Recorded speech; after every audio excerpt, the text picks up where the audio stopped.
नमस्कार दोस्तों। दोस्तों, आज जो मैं जो पिछली वीडियो में भी चर्चा की है कर से संबंधित, उसी को लेकर आज एक फिर कर व्यवस्था से संबंधित ही एक जुड़ा हुआ टॉपिक है, और वह टॉपिक है अच्छी कर प्रणाली की विशेषताएं। इसे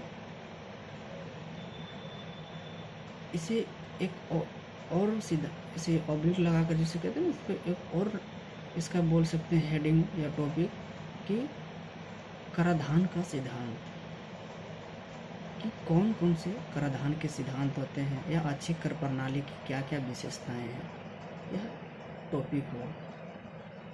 आइए इसको हम इस शब्दों को अगर समझ पाए होंगे कि कराधान का सिद्धांत यानी इसमें सिद्धांत क्या होता है कि किसी भी जो पहले से सिद्ध हो चुका हो और वे सुविधाजनक कहीं ना कहीं बना रहा, उस प्रणाली को आज के दौर में सही तरह से ठहराया गया हो कि हाँ सच में यह व्यवस्था, सच में सिद्धांत इस कर या किसी संदर्भ में वो सही है।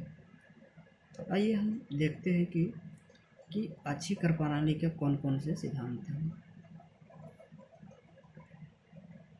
दोस्तों, थोड़ा सा हम आपको एक भूमिका जिसे कहते हैं उस तरह से थोड़ा सा बैकग्राउंड बनाना चाहूँगा कि आखिर कर जो अदा के पहले जो हम बताएं कि कर अदा कौन कौन करते हैं, क्या उद्देश्य होता है। तो सोचो, हम या कोई व्यक्ति हो या कोई परिवार हो या कोई फर्म हो, तो सरकार इन्हीं लोगों से जब कर की वसूली करती है या इन्हीं के द्वारा जब सरकार को कर की भुगतान की जाती है, तो सोचो कि सिद्धांत कैसा होना चाहिए जब इन दोनों बीच के, जहाँ सरकार, फर्म या परिवार के बीच में जहाँ कर का एक वसूली कर रहा है, एक कर को भुगतान कर रहा है, तो आखिर सिद्धांत कैसा होना चाहिए। यहाँ सोचने वाली बात है कि सोचो अपने से सोचो थोड़ा कि हमें, अगर हम खुद पे करते हैं कर, तो हम किस तरह से सरकार से अपेक्षा करते हैं कि सरकार हमारे लिए कर की इस तरह की प्रणाली अपनाना चाहिए।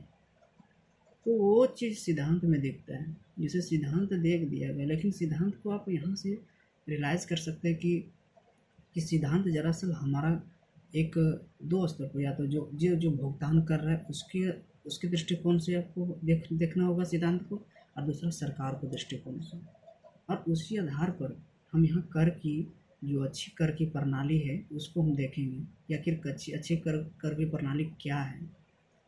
तो पहला जो सिद्धांत कहता है वो सिद्धांत कहता है समता का सिद्धांत। तो समता का सिद्धांत क्या है कि कर के भुगतान, जैसे कि कर के भुगतान आखिर जो फर्म या परिवार कर रहा है, तो कर के भुगतान कैसा होना चाहिए कि समता का सिद्धांत कहता है कि समान आय वर्ग वाले पर समान कर का आरोपण या कर होना चाहिए, कर की दर जो होना चाहिए।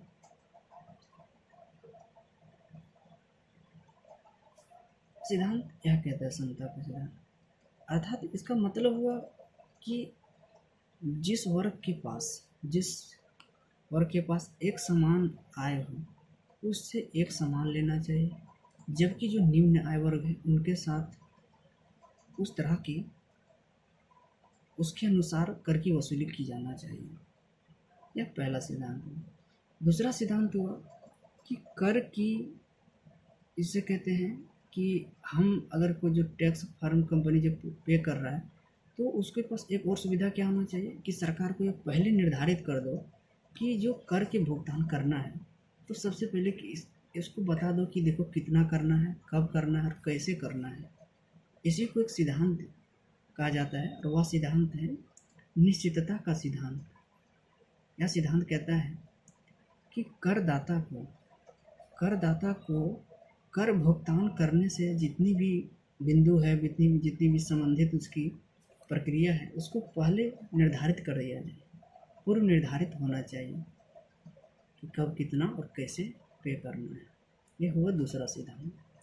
तीसरा सिद्धांत कहता है कि जो करदाता है इसको कर भुगतान करने के लिए काफ़ी जटिलताओं का सामना करना पड़ता है।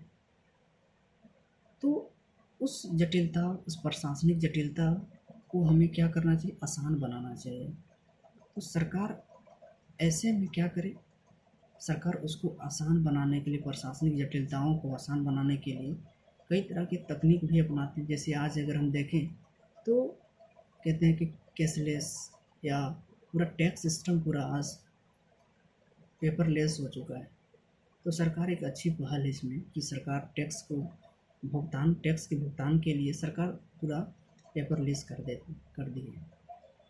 आज पूरा ऑनलाइन चलती है। तो कहीं ना कहीं दोस्तों तीसरा सिद्धांत क्या हुआ कि सुविधा का सिद्धांत, सुविधा इस आधार पर बनाया जाए कि पेपरलेस कर दिया जाए। करदाता कहीं भी रह रहा हो, भारत के कहीं भी, विदेश में भी, अगर वे भारत के संदर्भ में कर भुगतान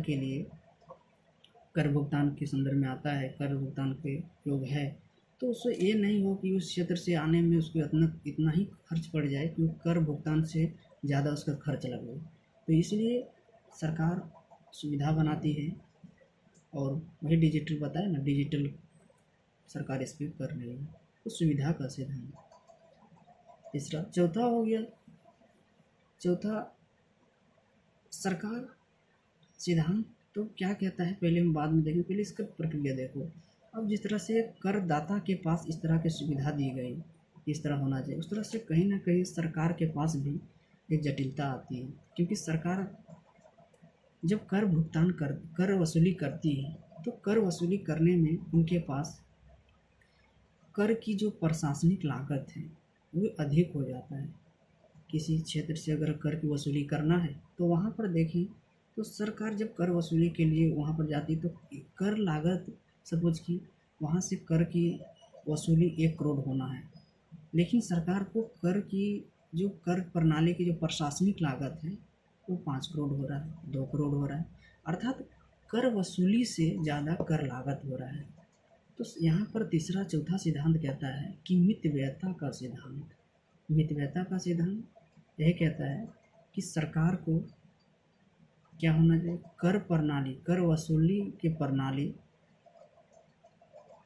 कर वसूली की जो प्रशासनिक प्रणाली है, प्रशासनिक जटिलताओं को कम करना चाहिए, मितव्यय करना चाहिए, जो कहते हैं मितव्यय होना चाहिए। तो ये 4 सिद्धांत हुए। और इसके अतिरिक्त अन्य कुछ अच्छी जो कर प्रणाली की कुछ अन्य शब्दावली है, हम समझेंगे कि उस शब्दावलियों के माध्यम से, जैसे कि कर अपवंचन सुने होंगे, कर बचाव, तो कई तरह के अन्य हैं जो इस तरह से कहीं ना कहीं एक सरकार को भी एक सुविधा होता है और दूसरा पारदर्शिता भी दिखती है कि हाँ, तो सरकार को भी दिखती है, दूसरा करदाता को भी लगता है कि नहीं, इस तरह होना चाहिए। तो चलिए आज के लिए इतना ही, फिर इसी से संबंधित किसी नए टॉपिक के साथ फिर आपसे मुलाकात होगी। आज के लिए थैंक यू।